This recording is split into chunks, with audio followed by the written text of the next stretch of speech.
When your pillow is old and not maintained well, it could be harming your lungs more than you know. Read on to know how pillows can affect your lungs and when to replace them. Keeping your lungs healthy is extremely important. From breathing clean to avoiding smoking, there are different ways that you can adopt to keep your lungs healthy. However, these are just the bigger habits, and there might be smaller everyday things that could be damaging your lungs, one of them being your pillow. When your pillow is old and not maintained well, it could be harming your lungs more than you know. Read on as Dr. Manoj K. Goel, Principal Director of Pulmonology at Fortis Memorial Research Institute, Gurugram, shares how pillows can affect your lungs and when to replace them.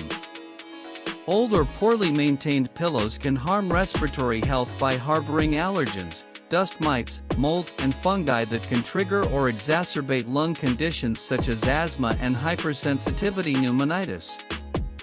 Mold in foam pillows has specifically been linked to cases of hypersensitivity pneumonitis, causing immune-mediated lung inflammation that, if left untreated, may progress to pulmonary fibrosis and respiratory failure.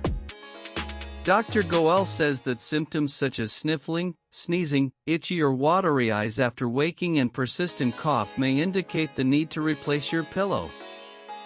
Visible stains, odors, lack of bounce, sagging or lumping also suggest your pillow is overdue for replacement. Doctors recommend replacing pillows every 1 to 2 years to minimize the buildup of these irritants, but those with asthma, sinus issues, or existing lung conditions should consider new pillows every 36 months as old ones can trigger allergies, worsen asthma, and, in rare cases, lead to serious lung conditions like hypersensitivity pneumonitis or aspergillosis.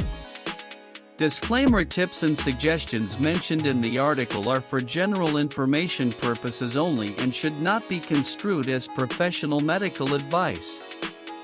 Always consult your doctor or a dietitian before starting any fitness program or making any changes to your diet. Also, read your home's dampness could be making you sick. Doctor explains why.